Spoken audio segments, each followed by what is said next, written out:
저는 신기전에 대한 연구를 마치고 공부를 좀 더 해야 되겠다라고 해서 미국에 유학 가는 준비를 하고 유학을 갔습니다. 유학 가자마자 그 여름방학 때 제가 여행을 간 데가 바로 그 미국의 남부에 있는 공원을 놀러 갔습니다. 무슨 공원에 갔겠어요? 바로 로켓공원에 갔습니다. 이름이 로켓공원이에요. 미국에서 우주 개발하면서 개발했던 모든 로켓들이 다 이렇게 있는 그런 데 가서 이제 보면서 야, 우리나라는 정말 이런 로켓을 언제 만들어서 우주로 인공위성을 발사할 수 있을까? 또 제가 그런 일을 할 수가 있을까? 이제 이런 생각을 하면서 공부를 해보니까 참 쉽지 않더라고요. 저보다 먼저 오신 그 선배분들도 이 연구라든지 논문 같은 게 막 제대로 안 돼가지고 막 고민을 하고 계신 거예요. 그런데 야, 이거 내가 참 제대로 할 수 있을까? 이거 공부를 제대로 하고 가야 또 나중에 기회가 되면 우리나라에서 로켓 같은 거를 좀 만들어 볼 텐데 해서 확실히 미래에 무슨 일을 해야 되겠다 하는 이런 꿈이 있으니까 어떻게든지 그 극복을 하고 공부를 마칠 수가 있었던 것 같습니다. 귀국을 딱 했더니 엄청난 국가에서 준비를 하고 있었어요. 우리나라가 이제 앞으로 본격적으로 우주 개발을 해야 되겠다. 그래서 우주 개발을 하기 위해서는 미국의 나사와 같은 항공우주연구소를 설립을 하려고 준비를 하고 있었습니다. 또 이제 운이 좋게 제가 초창기에 거기에 항공우주연구원에 들어가게 됐는데 가서 보니까 로켓 엔진을 연구하려고 하는 분들은 거의 없어요. 왜냐하면 로켓 엔진이 사실은 로켓 중에서 제일 위험합니다. 실험을 하다가 잘못되면 이건 폭탄이 됩니다.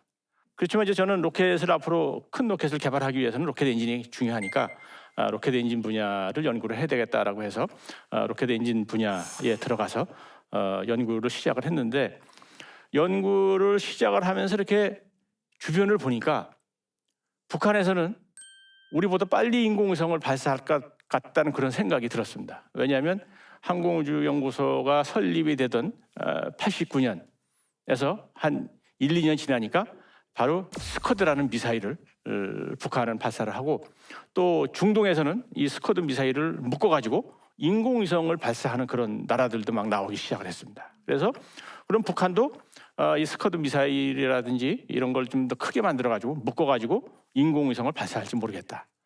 근데 우리나라의 현실은 1년에 연구비가 10억도 안 됐습니다. 이거 큰일 났구나 해서 신문기자한테 전화해가지고 인터뷰를 했습니다. 북한에서는 인공위성을 쓰려고 준비를 하고 있는데 우리는 너무 지금 준비가 열악하다.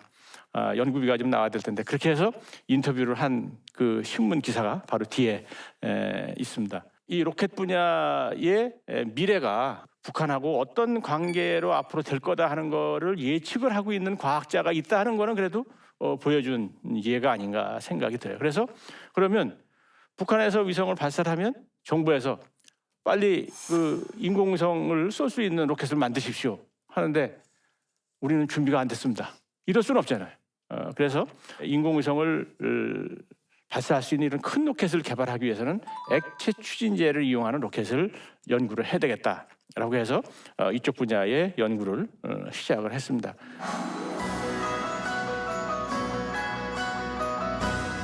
사실 로켓 엔진은 이 조건이 잘못 맞으면 이게 바로 폭발해 버립니다. 폭탄이 돼요. 그러니까 실험을 아주 안전한 데 가서 실험을 해야 됩니다.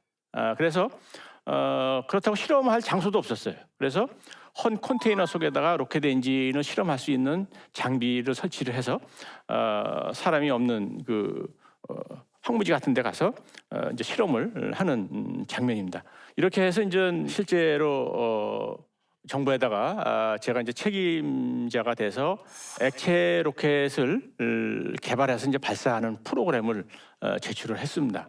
4년 동안에 600억 정도를 주시면 개발을 하겠습니다. 했는데 그 당시에 1년에 연구비가 2, 30억이었었는데 4년 동안에 600억이니까 이거는 지금까지 준 거보다도 10배 이상 달라고 하니까 어려운 상태가 시작이 됐는데 거기에다가 또 우리가 이 IMF라는 게 딱 시작이 됐어요. 그래서 모든 연구소의 연구비가 다 동결이 된 이런 어려운 상태가 됐는데 바로 그때 이제 또 그 북한에서 제가 예측한 대로 대포동 1호를 발사를 이제 하게 되고 우리 정부도 서둘러서 개발을 해야 되겠다라고 해서 본격적으로 이제 투자를 하기 시작을 했고 그래서 이제 저는 정부에서 이제 돈을 받았으니까 개발을 해야 될 거 아니에요. 개발을 해야 되는데 실제로 이 로켓 분야는 연구하는 게 참 어렵습니다. 왜 어렵냐면 외국에서 기술을 받을 수가 없어요. 기술을 받을 수도 없고 부품도 살 수가 없어요. 그러니까 설계에서부터 부품 제작까지 100%다 우리가 국산화를 해야 됩니다. 사실 첫 번에 시작할 때는 돈 가지고 외국에 가면 중요한 핵심 부품은 살 수 있겠지 이렇게 생각을 했어요. 근데 가보니까 전부 알았다라고는 하는데 지금까지도 연락이 없습니다. 그런데 어쨌든 우리 민족이 어떤 민족입니까? 세종대왕 때 세계 최고의 이런 신기전을 개발했던 민족 아닙니까? 연구원들이 일단 딱 시작을 하니까 어렵지만 해본 경험도 없지만 다 이거를 또 하나 한 단계 국산화를 해가지고 결국은 4년 만에 백지 상태에서부터 성공적으로 발사를 하게 됐습니다. 성공적으로 이제 발사를 한 덕분에 이제 저도 항공우주연구원에서 이제 더 큰 일을 할 수 있는 바로 이제 원장으로 이제 취임을 해서 나로 우주센터 건설하는 이런 일도 이제 계속 할 수 있었고 또 나로 프로그램을 하게 됐습니다. 그래서 어떻든 제가 시작을 했던 이 액체 로켓 사업 때문에 로켓 분야의 연구비가 1년에 3,40억에서 200억으로 증가를 했고 그리고 이제 나로 사업을 하면서 1,000억 원으로 연간 1,000억 원으로 증가를 했고 현재 한국형 발사체 사업을 하면서는 연간 2,000억에서 3,000억 정도의 연구비를 투자를 해서 하고 있습니다. 네, 궁금한 점 있으면 손 들어 주시죠. 네. 북한에서 미사일을 여러 차례 발사했는데 북한의 미사일과 우리나라 발사체가 어떻게 다른지 궁금합니다. 사실은 이제 가장 크게 다른 점은 추진제가 다릅니다. 지금 우리 한국에서 개발하고 있는 한국형 발사체는 장차 인공위성을 이제 우주로 상업적으로 이제 발사하기 위해서 발사를 지금 준비를 하고 있는데 상업용 발사체의 가장 중요한 것은 전체적으로 값이 저렴해야 됩니다. 그래서 가성비.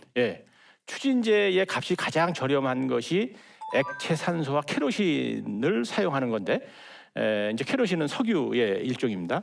그래서 이 그 케로신하고 액체 산소를 조합한 추진제가 전 세계적으로 성능이 제일 좋으면서 가장 쌉니다. 그런데 북한은 미사일을 개발하기 위해서 지금 로켓을 발사를 하거든요. 그래서 미사일용 로켓의 추진제는 다릅니다. 미사일용 추진제는 아무 때나 발사를 할 수가 있어야 되기 때문에 산화제를 액체 산소를 사용하는 것이 아니고 질산을 사용합니다. 질산을 사용하기 때문에 값도 비싸고 그리고 환경을 오염시킬 수 있는 질산을 이제 품어내기 때문에 오염시킬 수 있는 거기 때문에 이제 전 세계적으로는 사실 그 많이 사용하지 않는 이런 종류의 추진제를 이용을 하고 있는 점이 가장 큰 다른 점이라고 볼 수가 있습니다. 네. 그렇다면 우리가 개발하고자 하는 한국형 발사체가 훨씬 앞서 있고 가격도 싸다. 가격이 싸면서 성능도 네.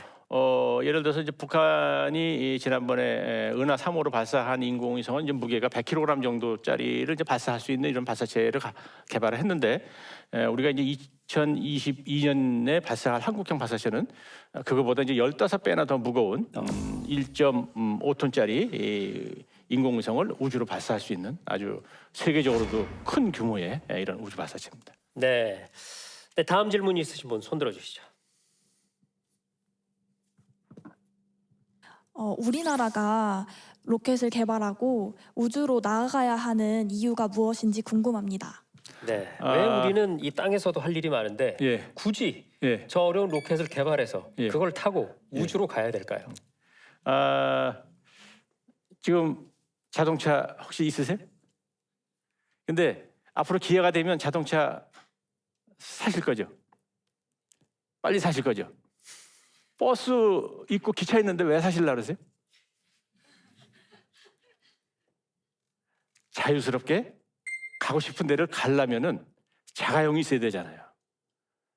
우주도 마찬가지입니다. 우주도 우리가 인공위성을 우리가 원하는 시기에 원하는 때에 아무 때나 발사하기 위해서는 우리 로켓을 가지고 있어야 됩니다.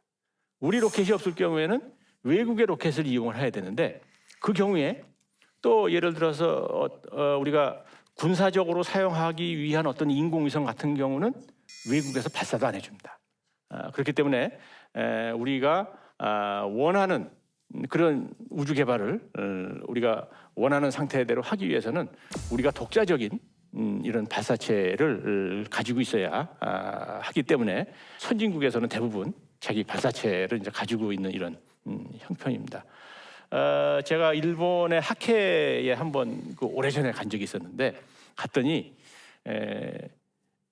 제가 있는 항공우주연구소에서 이제 앞으로 로켓을 개발해서 인공위성을 발사할 거다. 그랬더니 일본의 과학자가 저한테 그랬어요.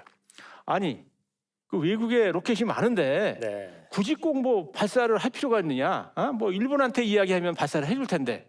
그래서 제가 뭐라고 얘기했냐면 그럼 일본은 왜 개발합니까? 외국 다른 로켓도 이용하면 되지. 그랬더니 그냥 웃고 말았던 그런 기억이 납니다. 네, 그렇군요. 그러니까 몇 시간을 기다려서 남의 차를 빌려 타고 목적지로 갈 것이냐, 아니면 내가 내 차를 가지고 언제든 가고 싶을 때 갈 것이냐, 그 차이라고 그렇습니다. 생각하면 되겠네요. 예. 저는 왜 이렇게 정리를 잘할까요? 네, 고맙습니다. 오늘 이 자리에 오신 방청객분들도 지금 질문들을 보니까 굉장히 과학적인 호기심이 네, 풍부하고 많으신 분들인 것 같아요. 네, 궁금증 많이 해소됐을 것으로 믿고요. 최연석 박사님과 함께하는 우주광구 코리아 이제 마지막 3강도 기대하면서 우리 힘찬 외침과 함께 2강을 마무리하겠습니다. 생각의 탄생 20분 고맙습니다. 고맙습니다.